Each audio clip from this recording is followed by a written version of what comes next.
Hello guys, तो फिर से आपके लिए लेके आ गए हैं एक डरावनी कहानी। तो चलिए कहानी को स्टार्ट करते हैं। अमावस्या की काली और सुनसान रात नागिन की तरह लहराती चलती हवाएं राजू के हृदय में हजारों शंकाएं उत्पन्न करने के लिए काफ़ी थी। हवा के झोंकों के चट चट की आवाज़ करती वृक्ष की टहनियाँ राजू को डरने पर मजबूर कर रही थी। यह रास्ता उसके लिए आम था। हर रोज़ वह इसी रास्ते से गुजरा करता था।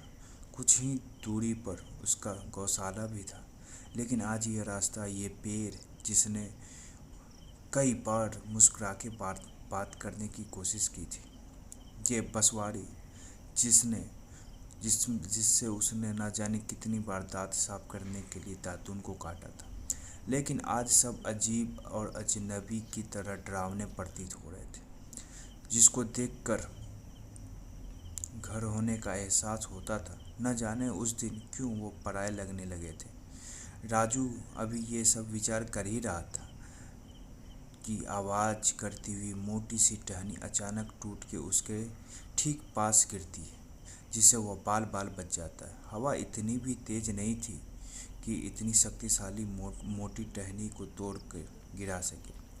उस टहनी के टूटने से राजू के मन में सारी शंकाएं दूर हो गई। वह अपनी पूरी शक्ति के साथ वहां से दौड़ना शुरू कर दिया। तभी उसे किसी लड़की की कुटिल हंसने की आवाज़ सुनाई दी। ऐसा लग रहा था कि कोई अपने जीत पर खुश हो रहा हो, लेकिन इस हंसी ने राजू को दौड़ने की गति को और बढ़ा दिया। वह सीधे घर आकर रुका। वह बेचैन हो गया। वह रात भर सो नहीं पाया। ऐसा प्रत्यक्ष घटना पहली बार उसके साथ घटी थी। वह हंसने की आवाज़ बार बार उसके कान में गूंज रहा था। वह परेशान था। वह सोच रहा था, वह अकेला था, दूर दूर तक कोई नहीं था। फिर भी उसे चुड़ैल ने सिर्फ डराकर ही क्यों छोड़ दिया? उसने हमला क्यों नहीं किया? इस बात को राजू ने किसी से नहीं किया। कुछ समय बीत चुके थे। गर्मी का मौसम था। खड़ी दोपहर में ठीक 12 बज रहे थे। गांव से बाहर राजू अपने बगीचे में घूम रहा था। आम के पेड़ों पर आम पकना शुरू हो चुका था। आसपास कोई भी नहीं था। तभी अचानक सभी आम अपने आप गिरने लगे। फिर बिना हवा टहनियाँ चटकने लगी। वह बगीचे से निकलकर खेतों की तरफ डर के मारे चिल्लाता हुआ दौड़कर भागने लगा।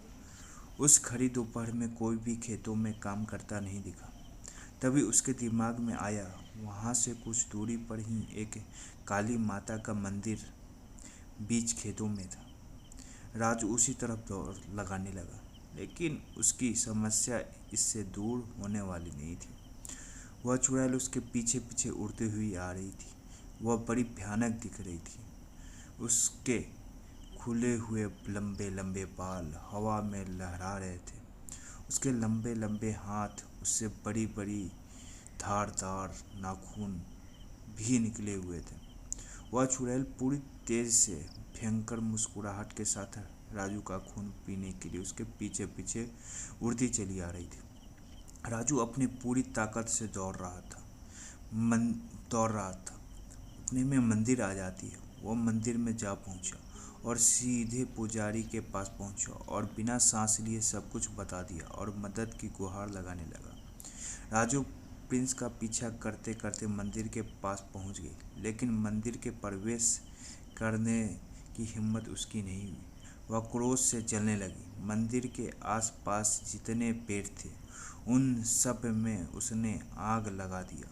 वह चिल्लाने लगी, बाहर आ जा, मैं तेरा खून पी के रहूँगी। मैं बहुत प्यासी हूँ। इंसान के खून से ही मुझे तृप्ति मिलेगी, मेरी प्यास बुझेगी। यदि तू बाहर नहीं आया तो मैं तुझे यहीं जला के भस्म कर दूंगी।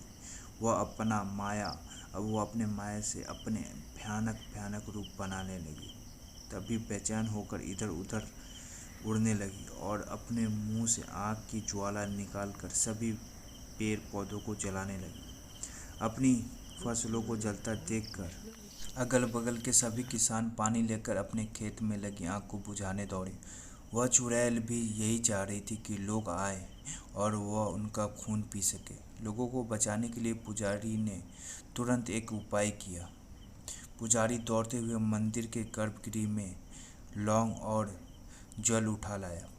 पुजारी ने राजू से कहा कि मैंने यह जल मंत्र से सिद्ध कर दिया है, लेकिन उस चुड़ैल को उसकी माया के चलते मैं नहीं देख पा रहा हूँ और मंदिर की शक्ति के चलते वह इस प्रांगण में प्रवेश नहीं कर सकती। तुम यह माँ का प्रसाद और स्वरूप लौंग खा लो और इस जल को लेकर इस प्रांगण के बाहर जाओ। जैसे ही चुड़ैल तुम पर हमला करेगी, यह जल उसके ऊपर फेंक देना, वह वहीं जलकर भस्म हो जाएगी। राजू बहुत बहादुर, लेकिन इस बार वह सचमुच में डरा हुआ था। लेकिन पुजारी की हिम्मत देने पर माता काली का विश्वास कर वह खतरनाक खेल को खेलने के लिए तैयार हो गया।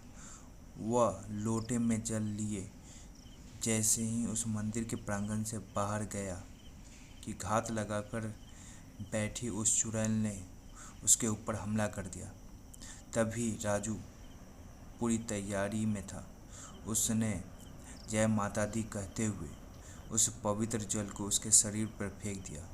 जल पड़ते ही वह चुड़ैल का शरीर जलकर राख हो गया और उसका हमेशा हमेशा के लिए अंत हो गया।